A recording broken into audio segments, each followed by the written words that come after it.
Muncul dugaan jika ayah Eki ini turut menunjuk sejumlah orang yang dinyatakan sebagai pelaku kasus Vina Cirebon.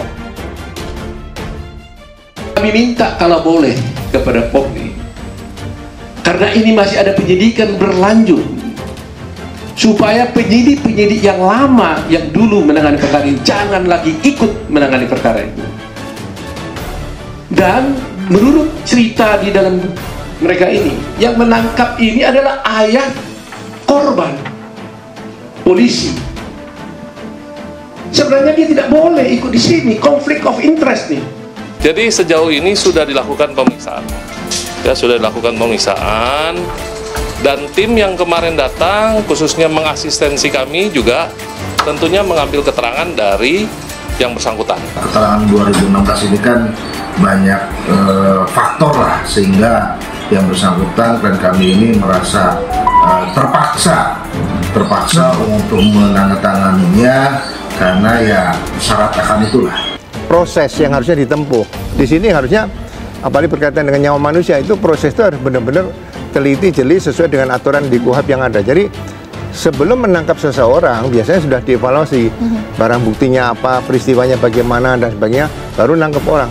Tidak dengan perasaan, dengan apa ya, dengan intuisi dia, ini pasti pelakunya, tidak bisa seperti itu. Inilah mungkin nanti yang harus dibuktikan oleh Propam dalam rangka kaitan kasus terbunuhnya Vina. Dan saya itu mengatakan bahwa adanya penambahan itu dibilang bahwa ada yang melihat Liga pada saat kejadian tersebut itu dari penyidiknya tuh.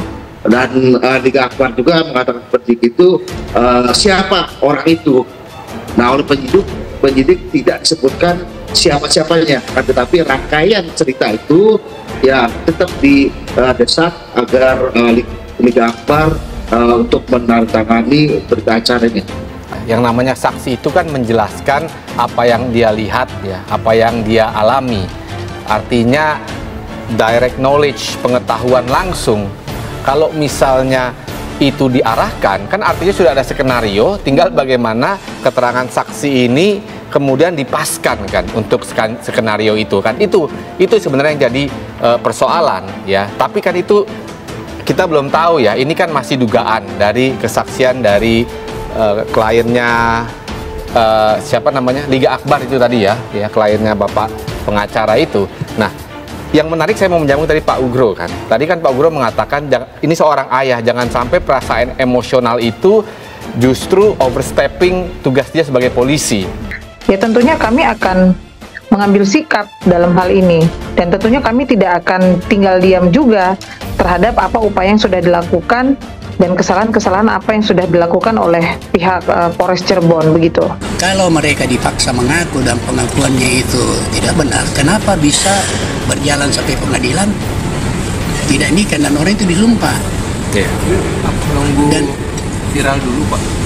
Ya nunggu setelah ada film. Viralnya itu kan setelah ada film itu kan. Ya. Dan sekarang mengapa polisi tidak berani ngomong? Karena ya udah tadi itu. Ngomong salah, tidak ngomong salah, kan gitu kan? Mungkin dilihat ininya. Yang perlu menurut saya dilihat itu dulu bagaimana dulu pandangan pertamanya. Apakah betul ada kekerasan? Apakah betul ada rekayasa pengakuan? Lalu ini dilihat kenapa di jaksa itu bertahan pengakuan itu, apalagi ketika di pengadilan. Pengadilan itu kan terbuka kan? Dan setiap kesaksian disumpah.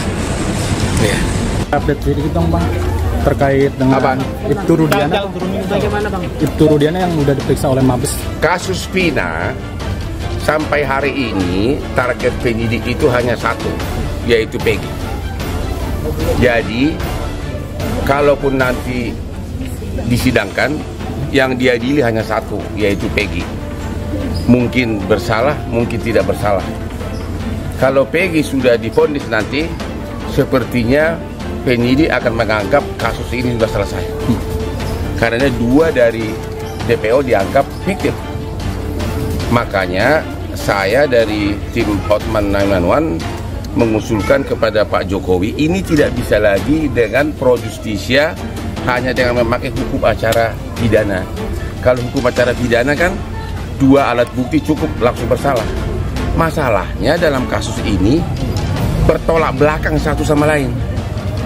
Di perkara tahun 2016, 8 terpidana mengatakan itu bukan fiktif. Kok sekarang mengatakan fiktif? Di perkara 2018, 7 terpidana mengatakan Peggy terlibat, tapi nggak tahu Peggy yang mana. Tapi di BAP 2024, 5 terpidana mengatakan bukan Peggy. Jadi Peggy yang sekarang itu dari 6 terpidana, 5 mengatakan bukan Peggy pelakunya. Terakhir ada 8 terpidana yang menjalani hukuman penjara. Dari 8 terpidana kasus Vina Cirebon tersebut, 1 orang sudah dinyatakan bebas. Satu persatu saksi kasus pembunuhan Vina Cirebon muncul mengungkap kesaksian soal membongkar kebohongan yang selama ini tak terungkap ke publik. Terbaru, saksi bernama Liga Akbar Cahyana yang merupakan teman dekat korban Eki menceritakan bahwa dirinya dijemput Ibtu Rudiana. Sebagai informasi, Ibtu Rudiana merupakan ayah Eki yang diduga terlibat dalam pengungkapan kasus pembunuhan Vina dan Eki pada 2016 silam. Tak hanya itu, Liga Akbar Cahyana mengungkapkan kesaksian merasa dibohongi Ibtu Rudiana saat menjadi saksi dalam rekonstruksi pembunuhan Vina Eki. Liga Akbar pun seolah dibohongi oleh Ibtu Rudiana, sebab awalnya Ibtu Rudiana memintanya jadi saksi soal pakaian yang dikenakan Eki dan Vina. Namun saat pemeriksaan di kantor polisi, Liga Akbar Cahyana justru diarahkan ke skenario pembunuhan. Imbasnya Liga Akbar dituduh jadi saksi kunci yang menyebabkan 8 pelaku di penjara. Padahal menurut Liga Akbar saat itu dirinya sudah menolak skenario yang disampaikan oleh penyidik. Banyak yang bilang saya saksi kunci, sebenarnya saya bukan saksi kunci, kata Liga Akbar dikutip dari YouTube E-News.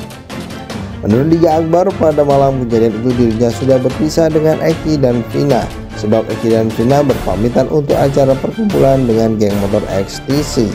Saat Eki dan Vina pergi, Liga Akbar Cahyana masih berada di warung depan SMA 4 Cirebon bersama teman-temannya yang lain. Namun menurut dia, saat pemeriksaan tidak ada polisi yang percaya dengan keterangannya.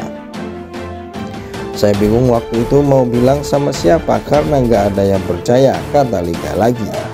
Liga Akbar mengaku diminta jadi saksi oleh ayah Eki, Ibtu Rudiana. Saat itu Ibtu Rudiana sempat berbohong kepada Liga Akbar soal kesaksiannya, sebab awalnya ayah Eki hanya meminta Liga Akbar untuk menceritakan barang bukti pakaian yang dikenakan Vina dan Eki.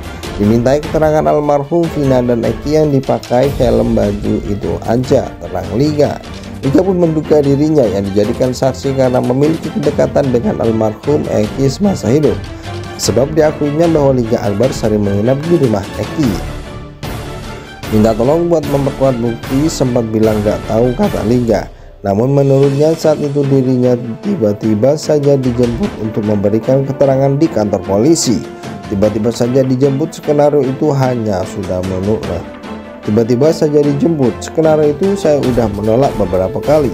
Saya dibantu sama pemeriksa, bukan diajarin tapi dirangkai, dibantu, diarahkan, beber dia. Liga Akbar juga mengaku didesak kalau dirinya ada di malam kejadian itu. Kemudian ia juga ditanya soal pelemparan batu, pengejaran atau pemukulan terhadap Vina dan Eki. Saya bilang nggak tahu, dia bilang orang kamu ada di situ kok, ungkapnya. Liga Akbar pun mengaku terpaksa menyetujui skenario itu, bahkan saat di persidangan, sidang pun tertutup. Di situ ada rekan almarhum Eki, ada ibunya juga, cuma tidak boleh masuk. Saya bingung banget di situ, kata dia.